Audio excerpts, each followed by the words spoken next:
Now that we've described the instantaneous velocity of an object, we'd now like to describe what its acceleration is. Velocity and acceleration are complicated things. One of the reasons why acceleration is such an abstract quantity is, for example, if I take this marker that's in my hand and I throw it up in the air and I catch it, you can see with your eye velocity. You can see the speed, you have a sense for it, you can see it change its direction. So velocity is something that as a human being with our eye as a mechanism for determining motion, velocity is a very basic concept. But acceleration is a much harder concept. For instance, when I take that same object and I drop that, as it falls down, its velocity is increasing, and so we say it has an acceleration. But is that acceleration a function of time? Or is it constant in time? Is it varying in time? Is it a polynomial? Is it a constant? Those are much harder to see. Again, let's drop this object. So when I drop that object and I catch it down here, our eye does not tell us intuitively anything about the mathematical nature of that acceleration. And that's why acceleration is a much more abstract quantity. In fact, a great question is the following. When I throw this object up in the air, let's focus at its highest point. So I throw it in the air, and it comes down. When the object was at its highest point, was its velocity 0? Was it its acceleration 0 or non-zero? A hint to this question is in Newton's second law, F equals ma. If there's a force acting on this object, there must be an acceleration, and that force is the gravitational force. And when this object was at the top of its motion, I didn't turn the Earth off. So there's still a gravitational force. And so for an object in free fall, now free fall just is which means under the influence of the gravitational force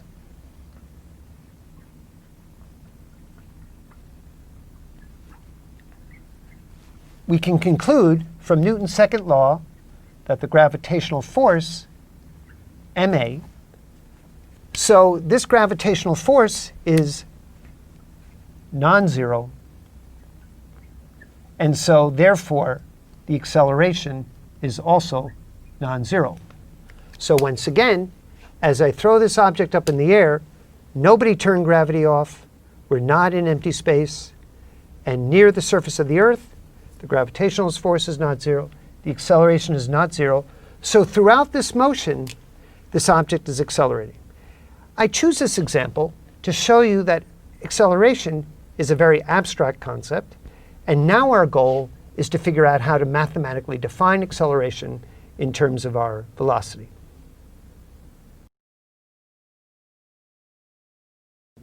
We've now described what we call the instantaneous velocity at some time t. And we talked about it as a limit as delta t goes to 0 of the displacement over the time, which we wrote as the derivative of the position function in terms of I hat. Now, this derivative, we're going to use a notation. We'll just write that as v of t I hat, where v of t is the component of the instantaneous velocity at time t. Now remember, this is just a symbol, but we describe this as the derivative of the position function, which I'll indicate as a function of time. And that's what we mean by the component of the instantaneous velocity. Now what we would like to do is ask ourselves, how does the velocity change in time if the runner is increasing their velocity? Well, in general, we'll do exactly what we did before. What we'd like to introduce first is the concept of the change in the velocity delta v, which we'll describe as the velocity at time t plus delta t minus the velocity at time t. So what we have in here is the change, the component of the change of that velocity.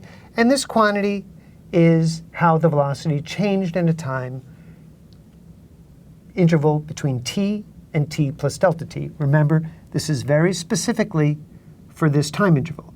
Now what we'd like to do is take the same limiting process. Let's take the limit as delta t goes to 0 of this change in velocity over time. So we have the limit as delta t goes to 0 of delta v, delta t, I hat. And this quantity is what we call the instantaneous acceleration.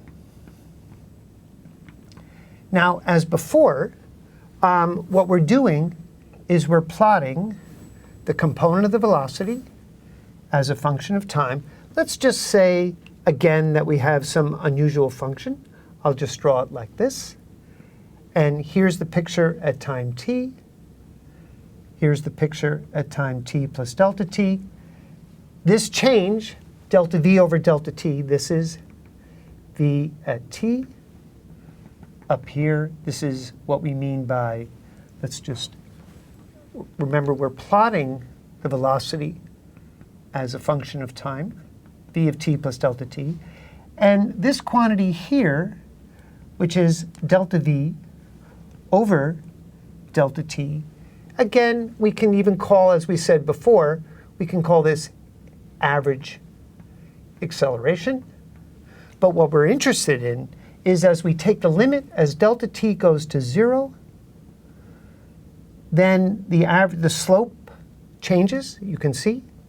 And we continue this limiting process until we shrink delta t down to 0. And that what we have here is this is the slope of the tangent line. And that's what we call the instantaneous acceleration. So if we want to use a notation, we don't want to keep on writing limit delta t goes to 0. So what we can write is a of t. It has a component, a of t I hat. And that component, a of t, this is precisely the derivative of the velocity function as a function of time. And so now we've described the position vector, the velocity vector, and the acceleration vector associated with motion.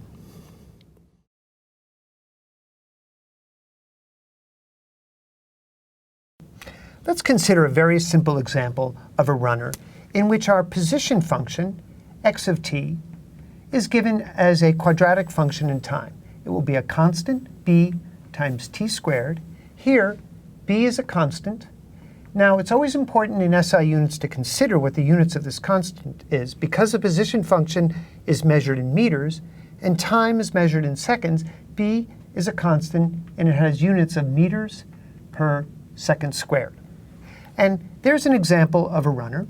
And let's make a plot of that position function.